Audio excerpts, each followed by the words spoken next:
we're going to a different economy, and we're going to be learning more about that as we go. But clearly, we're learning that things can be done from remote locations. We're learning that technology can replace people even more than we thought.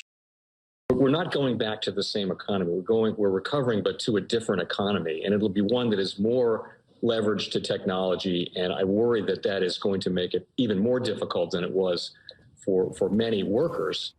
In Silicon Valley, and my friends who work in technology know that what we did to the manufacturing workers, we are now going to do to the retail workers, the call center workers, the fast food workers, the truck drivers, and then even bookkeepers, accountants, insurance agents, lawyers, and on through the economy.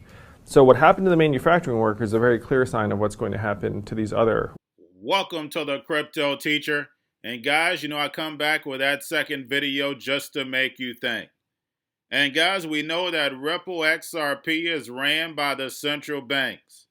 Now we had David Schwartz said, I don't want you to come back later saying we did something wrong when we speak to you all the time. And that's exactly what we see would happen. But we know this is all part of the New World Order's plan. We had Brad Garlinghouse came out with the news, and then the next day, he's on television. Now, remember, XRP was just not halted in one day. Remember, I did a video on how they strategically did it every 10 days. So therefore, XRP did not plummet. This all was strategically done because if the SEC said the XRP needed to be halted, it should have been halted that same day, not giving exchanges a period of time over like 2-month period. We had Brian Brooks state that a settlement is going to come down, and we know that is true. But if we look at Society 5.0, guys, it's being built in Japan. And we know it was all started in San Francisco. And who is in San Francisco? That's right, guys, Ripple. Who's also in Japan? That's right, guys, Ripple. This is all coming together. Remember what these cryptocurrencies are for. Remember what crypto means, a hidden message.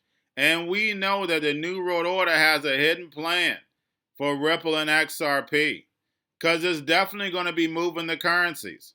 Now, when we saw the actual Venezuela situation, we saw them moving USDC over to bypass Maduro using either XLM or XRP. We saw it in the volume, guys. And I did several videos on that. It's because we know it's only 2 protocols that can make that happen. So, guys, when it comes to the New World Order, remember, everything is planned out. Enjoy the video. It's very hard to decide how the laws apply. And that's why I think you'll see many organizations, Ripple and many others, Coin Center is another, lobbying regulators not so much to change the law, but to clarify it, like to tell us what it is that we need to do so that someone doesn't come down 2 years later and say, hey, what you were doing completely in the open and completely transparently for the last 4 years was illegal from day one, and you should have known that. And we're like, we meet with you like every week about what we're doing, and now you're telling us we should have realized 4 years ago that it was fundamentally and completely illegal? Like, that doesn't make any sense. And so Brad Garlinghouse, the CEO of Ripple, for a first on CNBC interview.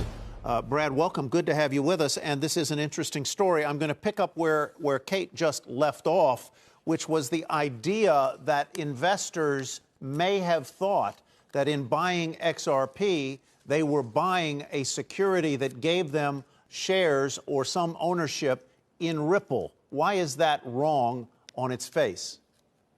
Well, first of all, Tyler, thanks for having me. I think this is an important issue. And I think there has been confusion out there. Ripple, the company, as Kate introduced, we have shareholders. We've raised capital from venture capitalists, from actually institutions, and even banks like Standard Chartered is a shareholder.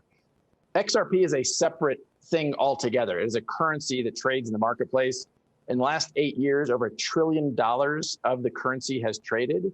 And so what we find is, the SEC, in my opinion, having watched this for many, many years, taking a position now that is, frankly, I think, with one foot out the door, a little bit incredible to kind of take the position after 8 years. There are a variety of cryptocurrencies, including XRP and obviously Bitcoin and others. Why do you think the SEC has, is it something in the structure of your business that makes the SEC concerned that there may be a securities violation of some sort in here? What's different about the way you are structured that would cause them to potentially file a suit? Well, about 2.5 years ago, a little over 2.5 years ago, the SEC came out proactively and said they did not view Bitcoin as a security. They viewed it as a commodity or currency. Shortly thereafter, they came out and said Ether, the second most valuable cryptocurrency, is also not a security. They then have spent the last 2.5 years going after kind of enforcement by saying that certain initial coin offerings were securities offerings. Actually, I've spoken out in favor of that because I think in many cases those were, in fact. XRP, however, is almost undistinguishable from what is Ether in terms of its decentralization, in terms of the breadth of activity. It's traded on a couple hundred exchanges around the world. And what's amazing to me is not a single other country anywhere has looked at XRP as a security. You've had countries like the UK and Japan and Switzerland and Singapore all come out and say things that make it clear that XRP is a currency.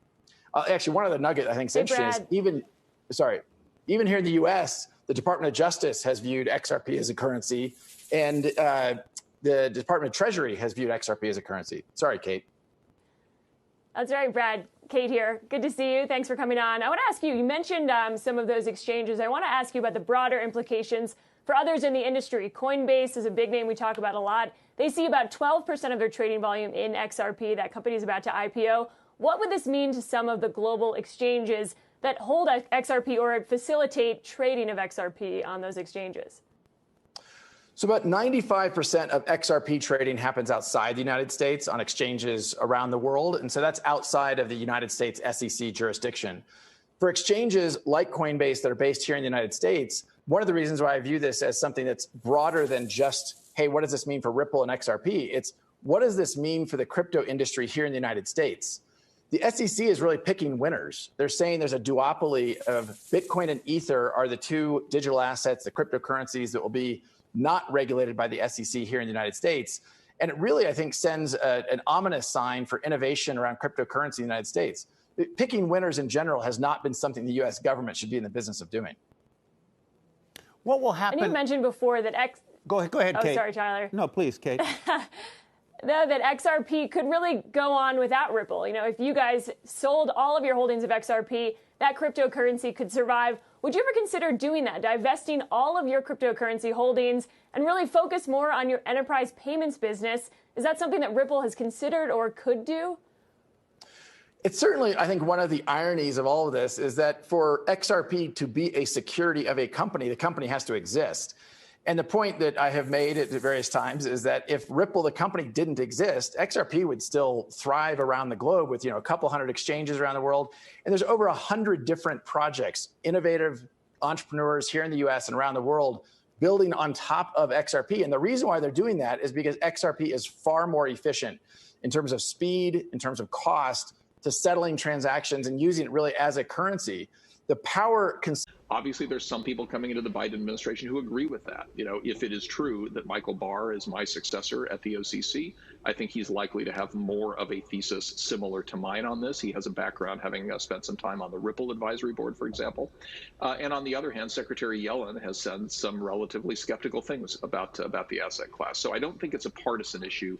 I think it's more about who's a tech adopter and who's an innovator versus who isn't. Brian, speaking of Ripple, you worked at Coinbase, you worked in the government, albeit for under a year. So tell us, is XRP a security, yes or no?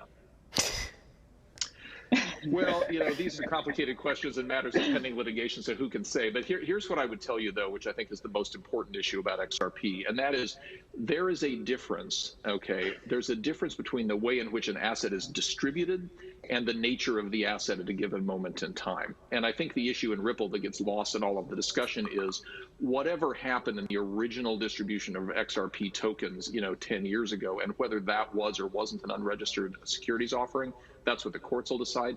That's a different question from whether XRP today is a security. And the SEC itself has said that assets can change their nature over time as they achieve utility and as they achieve decentralization. So if I had to make a prediction, I'll just make a quick prediction, and that is that there is a settlement to be done here somewhere, and the settlement has to do with the distribution of the tokens so that existing token holders can continue to trade them and find value in them the way that they do. Good afternoon. My name is Murat Sönmez. I'm a member of the Managing Board of the World Economic Forum, also the head of the Forum Center for the Fourth Industrial Revolution in San Francisco. A year ago in this town, we announced a concept of creating a platform, a place, a dedicated space to accelerate the impact of the Fourth Industrial Revolution, not just for the privileged few who can afford it, but for the rest of the society. It was a concept. It was warmly adopted by a number of businesses, governments, and they said, if you set it up, we will be a part of it. And in the original founding team, Japan was the METI, Minister of Economy and Trade and Industry, was the first government and said, we're in. And in fact, their fellow showed up in San Francisco even before we launched the center. That shows the importance and the attention. We also had Sompo Holdings from insurance sector. He said, look, these changes have a huge impact on insurance, and we're in thanks to Sakurada-san, followed by Suntory later on as a founding partner.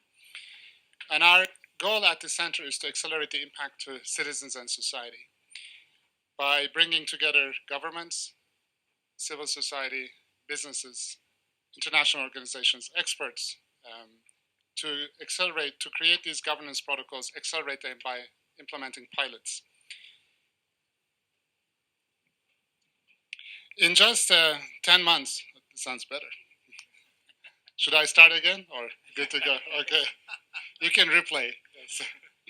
In just 10 months, we have achieved a lot. It was an exciting moment. We established truly a dream team of leaders on blockchain, Internet of Things, artificial intelligence, data policy, drones, autonomous vehicles, precision medicine, and the environment, and agile governance.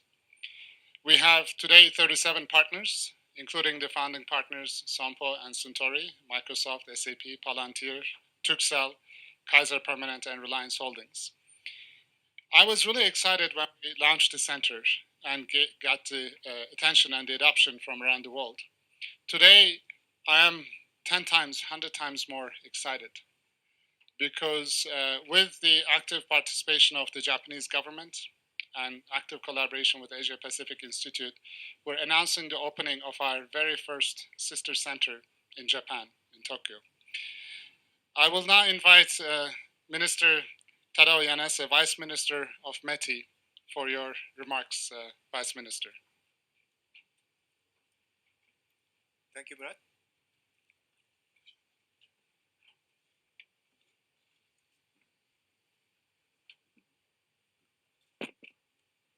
Thank you, Murat.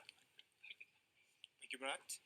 I'm very pleased to announce the launch of the World Economic Forum Center for the Fourth Industrial Revolution Japan. The greatest risk of the Japanese economy is the shortage of manpower in the short time and the declining population in the long term. While this is a disadvantage, it can be the biggest advantage in boldly advancing the fourth industrial revolution. Why? Japan is the only place in the world that is able to drastically improve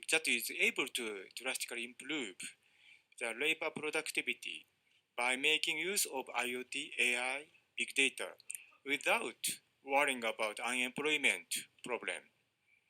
Japan is in a superior position as a test bed for making visible the potential demands of a highly aging society and for conducting social experiments to ensure the best outcomes.